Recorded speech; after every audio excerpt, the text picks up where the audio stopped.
el tema que vamos a tratar hoy son los receptores sensoriales.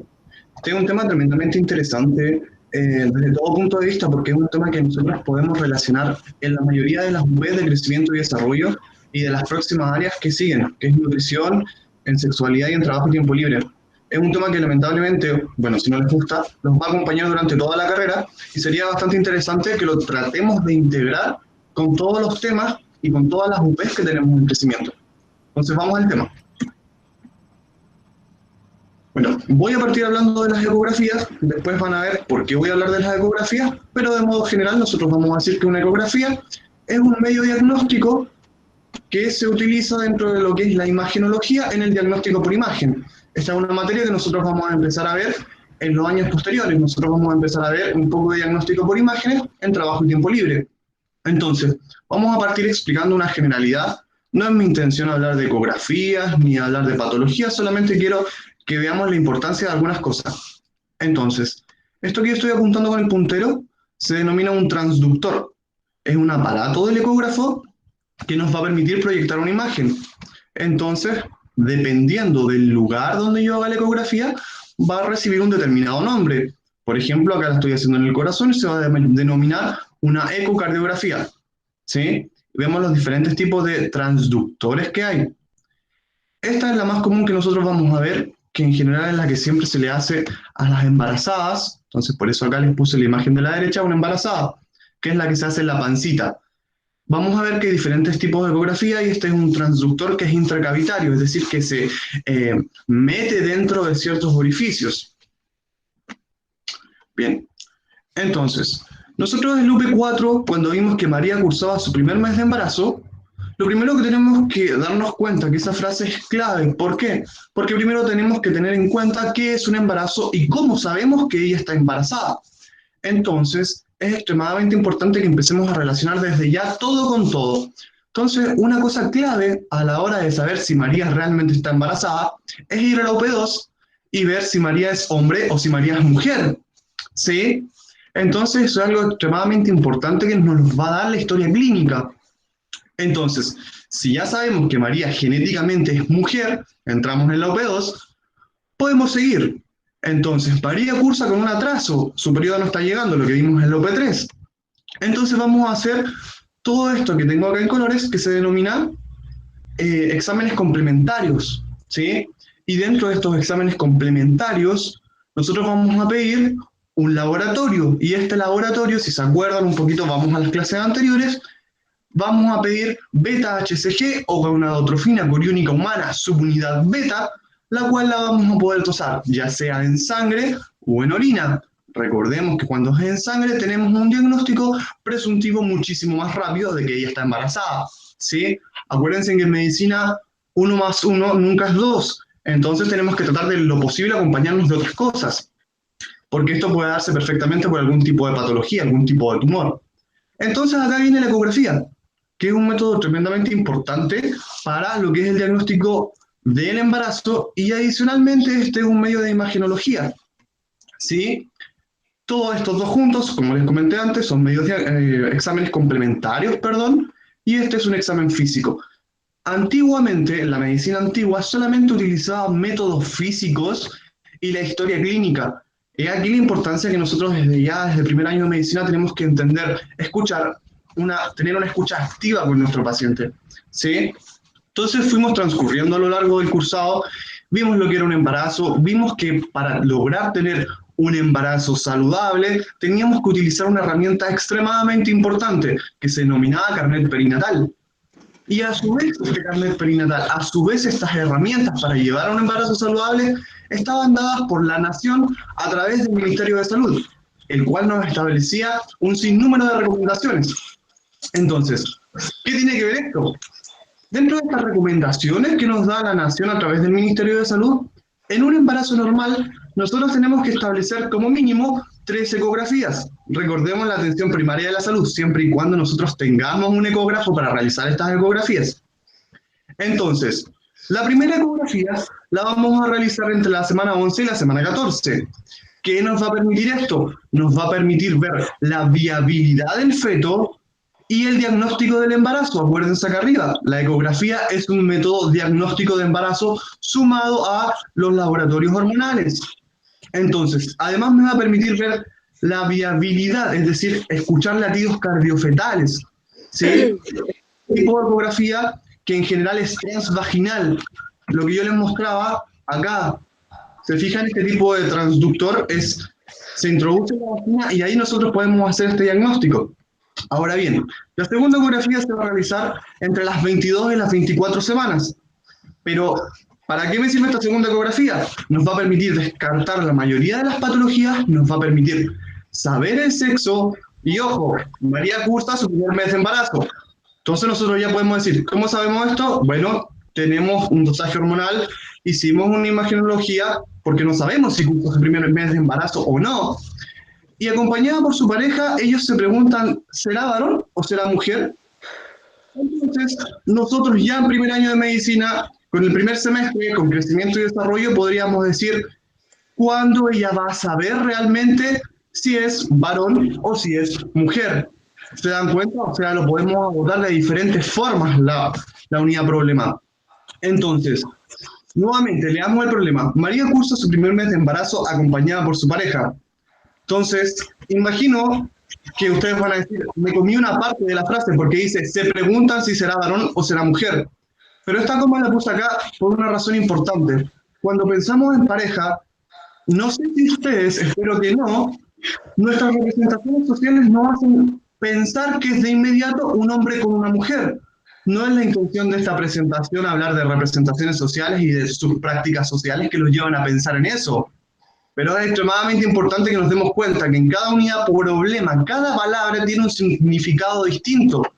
Y no es alejado de la situación que precisamente tengamos acompañado por su pareja y no nos diga si es varón o si es mujer. Y que esté dentro de los contenidos desagregados las representaciones sociales, perdón. ¿Sí? Entonces, continuando. Ya sabemos que con la segunda ecografía nosotros vamos a poder saber si es varón o si es mujer. Y dentro de lo que son las 32 a las 34 semanas, nosotros evaluamos parámetros generales, es decir, la presentación, si es podálico, si es cefálico, el peso, la talla. ¿Qué nos va a permitir esto? Nos va a permitir establecer el posible trabajo de parto y cómo va a ser este. ¿Sí? Entonces, todo lo que yo les vine hablando, todo este resumen largo y aburrido que quizás les pareció con el tema que yo iba a dar. Embarazo, ecografía, diagnóstico por imágenes. ¿Qué tiene que ver? Mucho. Tiene todo que ver. Porque si se acuerdan al principio de la clase, yo les comenté que esto es un transductor. Y esto que ustedes ven a la derecha también es un transductor. Entonces, ¿qué es un transductor? Esa es la pregunta que sigue. Entonces definimos un transductor como aquel elemento que tiene la capacidad de transformar un tipo de estímulo, en este caso un estímulo mecánico a través de una onda sonora, como lo que es el estímulo que codifica el transductor del ecógrafo, es decir, ¿se acuerdan de esta presentación del doctor? Que le robé precisamente la imagen. ¿Se acuerdan de esta presentación? Es decir, con una frecuencia de 20.000 Hz, este transductor del ecógrafo tiene la capacidad de transformar esta energía, y codificarla y transformarla en un tipo de energía eléctrica que posteriormente se va a proyectar en una imagen. ¿Se fijan? Lo mismo que nosotros tenemos la posibilidad de hacer en nuestros receptores. Somos un transductor que de un determinado tipo de estímulo, ya sea térmico, mecánico, como fue el que vimos ayer con Rosa, a través de las ondas sonoras, puede ser químico, ¿sí? Va a tener la capacidad de transformarlo en un potencial de acción, en un tipo de energía eléctrica. ¿Se dan cuenta que todo tiene que ver con todo y se empiezan a relacionar? Entonces, vamos de lleno a la codificación sensorial. Es extremadamente interesante que la codificación sensorial, para que suceda, primero tiene que haber un estímulo. Entonces, este estímulo tiene que ser lo suficientemente alto para atravesar el umbral del receptor. ¿Se acuerdan que nosotros decíamos que cuando se producía la apertura de los canales se producía el potencial de acción? Bueno, acá lo que se denomina potencial generador, si el estímulo es lo suficientemente alto, va a generar la activación de este potencial generador. ¿Y qué es este potencial generador? Para que te hagas una idea, un potencial generador es como una especie de potencial postsináptico excitatorio, ¿sí? Y este potencial generador o potencial receptor va a generar el potencial de acción y va a seguir la propagación del impulso nervioso. ¿A través de qué? De las estructuras nerviosas. ¿Cuáles? Las estructuras aferentes. Acuérdense, aferente de afuera hacia adentro. Entonces, acá al lado te puse una imagen, unas mentas. Entonces, yo sé que de inmediato todos pensamos mentas y pensamos en frescura. Y bueno, ahora sí colocamos un pingüino y ya no es representación social. Jamás hemos visto un pingüino nosotros en un volcán tomando sol en una playa en el Caribe. ¿Sí?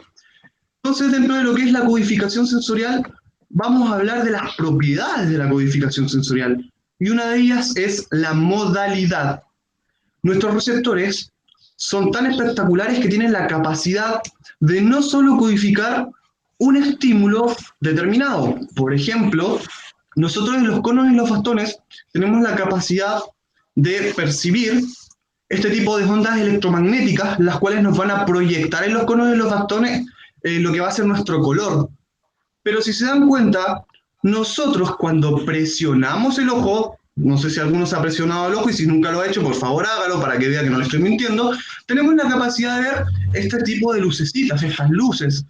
Entonces, ¿qué quiere decir esto? Que nuestros receptores tienen la facilidad de modular precisamente el estímulo. Es decir, tienen la capacidad de interactuar con otro estímulo para el cual no están diseñados. Los ojos no están diseñados para percibir estímulos mecánicos, pero tienen la capacidad de interpretarlos. ¿Te das cuenta? Como esta lucecita.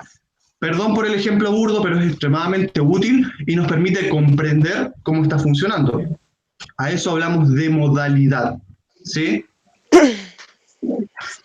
Ahora vamos a lo que es la duración. Acá yo te coloqué, intenté dar una interpretación de lo que sería el infinito, el tiempo. Ahora, y en la imagen de la derecha, vemos un par de calcetines. Y te pregunto, en la mañana cuando te pusiste los calcetines, ¿sentiste los calcetines? Lógico, si te los pusiste tú. Eso es algo obvio, evidente.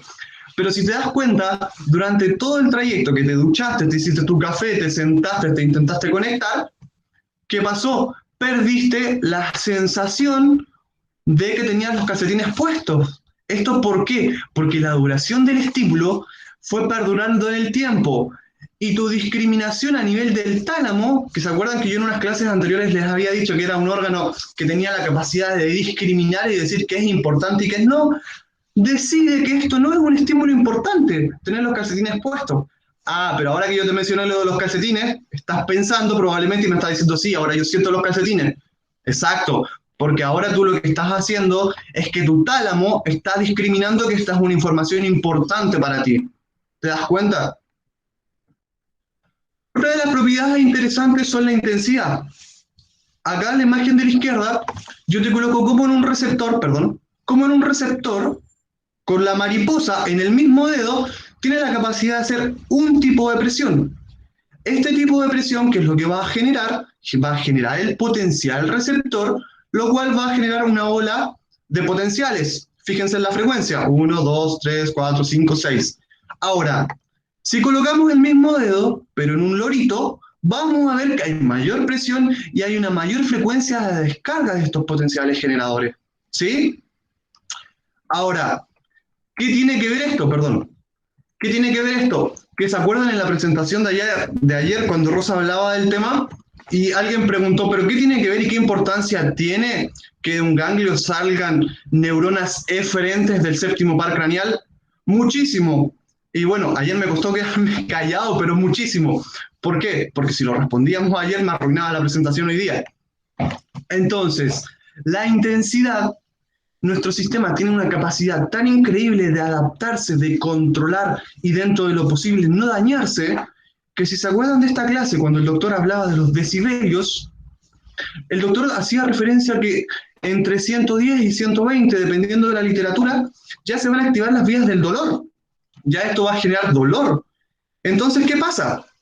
Si el estímulo es muy alto, nosotros tenemos la capacidad a través del séptimo par, Si se acuerdan de lo que hablaba Rosa, este es el estribo. Tenemos un músculo pequeñito, muy diminuto, que tiene la capacidad de controlar y evitar, que si se acuerdan un poquito de lo que ayer hablaba Rosa, cuando se producía este movimiento, cuando se producía este estímulo, y se movía el estribo en la ventana oval y generaba todo el proceso de lo que va a ser la despolarización en todo lo que vimos que era el órgano de Corti, hay un músculo que dice, viene un sonido muy fuerte, cuidado, nos vamos a dañar. Entonces, ¿qué dice? Este músculo se denomina estapedio o músculo del estribo y precisamente está inervado por el séptimo par, por el nervio facial.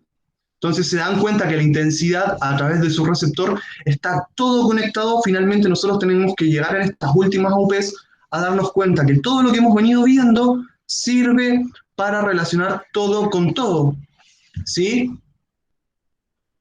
Entonces, otra propiedad extremadamente importante e interesante de hablar cuando hablamos de la codificación sensorial es de la ubicación de nuestros receptores. ¿Y qué quiere decir esto?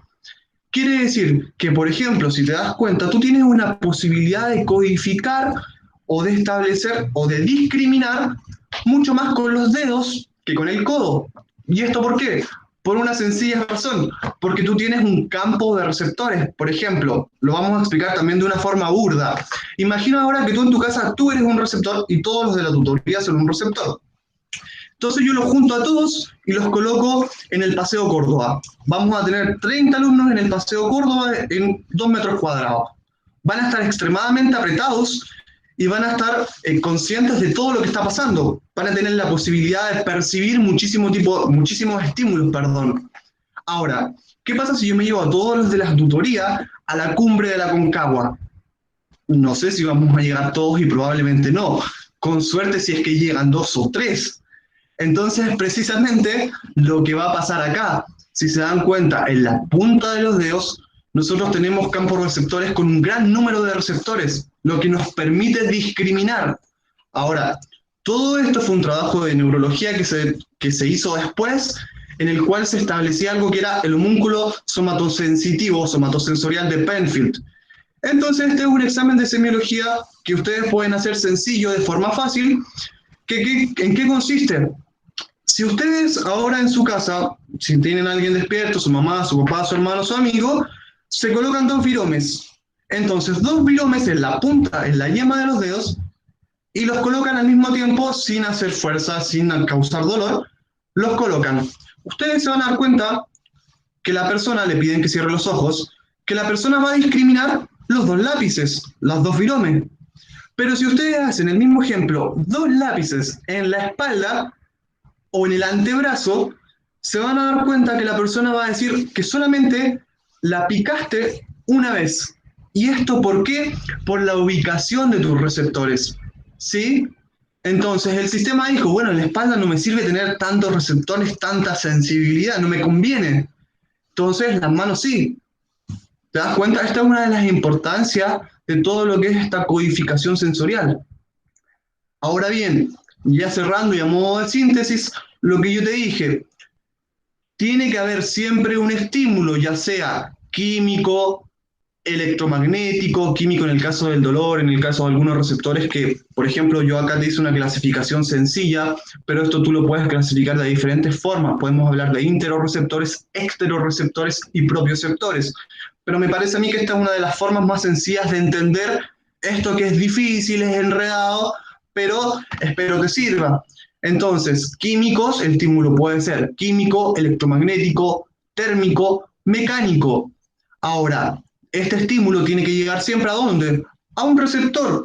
Y si te preguntan en un examen, ¿qué es un receptor? Es un transductor, tiene la capacidad de transformar todo este tipo de estímulos en un tipo de energía eléctrica, siempre y cuando se produzca una respuesta, siempre que tengamos un potencial generador, el cual va a transmitir a través de su impulso nervioso a una neurona aferente.